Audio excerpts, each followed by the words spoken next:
Teman-teman sekalian, kita mulai. Bismillahirrahmanirrahim. Assalamualaikum warahmatullahi wabarakatuh.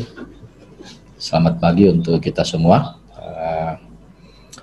Ibu sekalian, kita nanti diskusi sekitar 4 jam ya, 4 jam ke depan. Kita sharing tentang ISO 17025. Kami sudah siapkan ada tiga soft file ya, 3 soft file PowerPoint. Nanti akan kami kirim semua ke setiap peserta. Harapan kami Bapak Ibu sekalian, teman-teman sekalian, minimal ini sebagai bekal ya. Bagi yang masih baru, bagi yang sudah lama seperti Ibu Masiani ini kayaknya sudah advance ini ya. Jadi minimal bagi teman-teman yang baru, minimal sebagai bekal. Kemudian yang kedua, bisa paham, kemudian bisa mengimplementasikan, dan saya berharap Bapak Ibu sekalian, teman-teman sekalian bisa setelah paham kemudian bisa menerapkan. Mudah-mudahan ya, ekspektasi kami Bapak Ibu sekalian bisa menjadi narasumber di tempat lain ya, bisa menjadi narasumber, kemudian bisa juga ada peluang ya, karena perjalanan masih panjang, bisa menjadi tenaga ahli di Badan Akreditasi, di KAN. Kemudian juga ada peluang bisa menjadi asesor. Kemudian ada peluang juga, kalau asesor ada dua tahap ya, anggota dulu, kemudian bisa menjadi asesor kepala. Kemudian ya, alhamdulillah kalau bisa menjadi konsultan untuk sistem mutu atau sistem manajemen ya, berbasis ISO apa saja ya. Karena di dunia ini data sampai dengan tahun 2019 ada 70 ISO yang sudah dikonsensuskan. Hari ini kita diskusi tentang satu saja, 17025.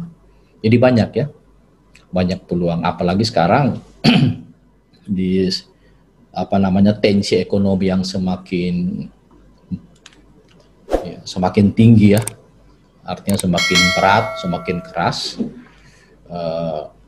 persaingan kerja itu tinggi, kemudian mencari pekerjaan itu luar biasa sulitnya sekarang, sehingga paling tidak dengan secercah diskusi kita 4 jam ke depan ya, Bapak Ibu sekalian, teman-teman sekalian bisa ditangkap sebagai peluang ya.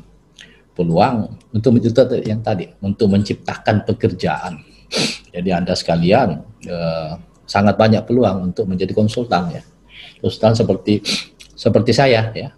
Ya, saya nggak ragu, tidak pernah menganggap bahwa Anda itu akan menjadi kompetitor saya nanti, enggak. Itu karena memang garis kita sudah beda-beda. Jadi ya, makin banyak konsultan semacam ini makin bagus ya. Makin bagus. Kemudian itu tadi ya, bahwa kita tangkap peluang ini ya. Walaupun ini baru sekedar pengenalan ya, 4 jam itu pengenalan ya.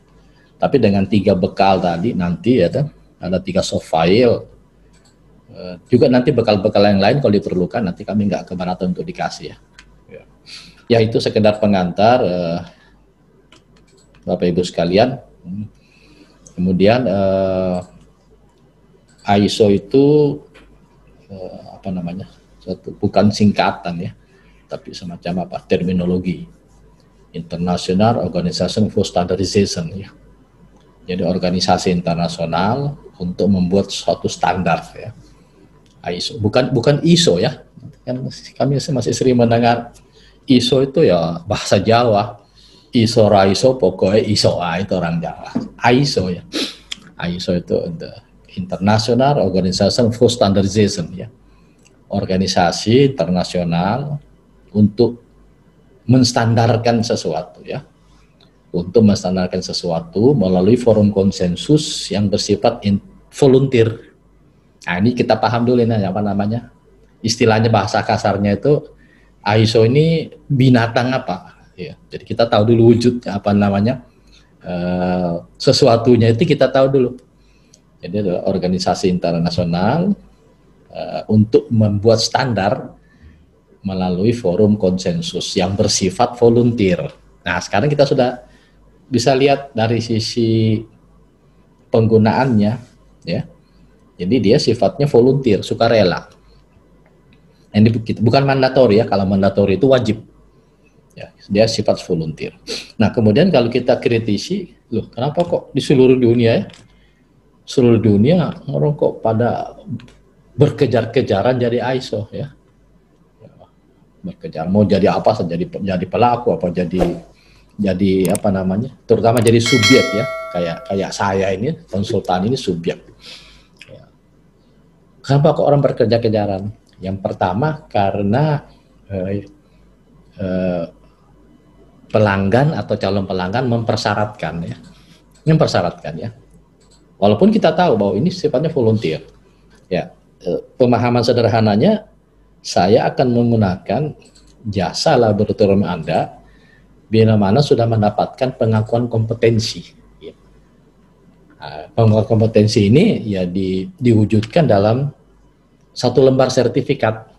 Ya, jadi pengakuan kompetensi ya, pengakuan diwujudkan dalam satu sertifikat. Nah, itu alasan pertama. Jadi saya akan menggunakan jasa lab Anda kalau Anda sudah mendapatkan pengakuan kompetensi. Jadi based on kompetensi ya, berdasarkan kompetensi. Nah, tolong ditangkap bahwa ISO itu organisasi yang berbasis kompetensi. Nah, kalau kita kaitkan dengan, kalau kita tarik benang merahnya dan kondisi sekarang itu orang nggak bertanya lagi, bahasa kasarnya, mohon maaf, bukan berarti gelar dan jabatan nggak penting, dua-dua penting. Tapi di dalam percaturan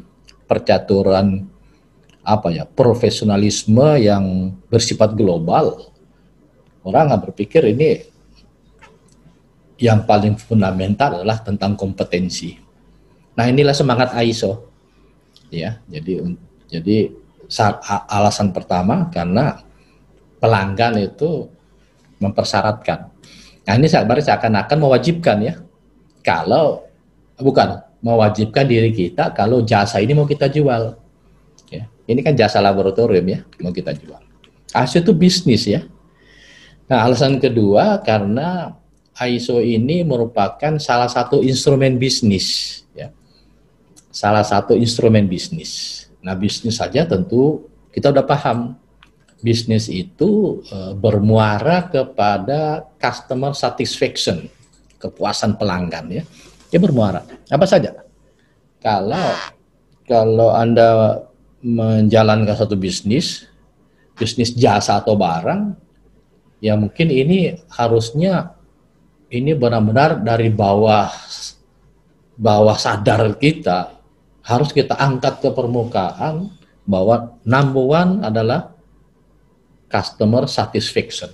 Itu dari bawah sadar harus kita naikkan ke atas. Nomor satu adalah kepuasan pelanggan. Nah, kalau ini sudah melekat dalam diri kita, maka kita berpikir ekstrim. Apapun kita lakukan demi kepuasan pelanggan.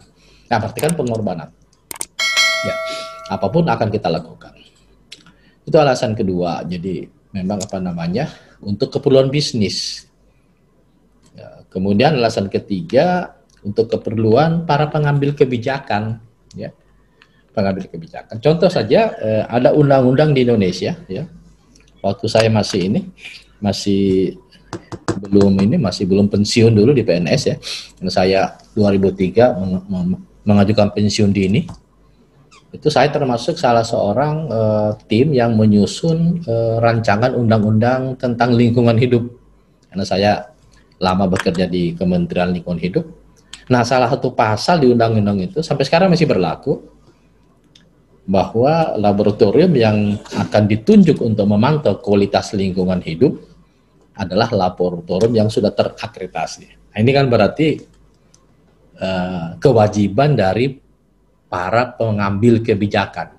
Dalam hal ini untuk negara kita undang-undang LH ya. Ada satu pasalnya. Saya lupa pasalnya itu. Itu saya waktu itu yang kekeh supaya dimasukkan pasal ini. Tujuannya apa? Untuk merangsang secara teknis dan secara manajemen lab-lab di seluruh Indonesia ini kalau mau berkiprah di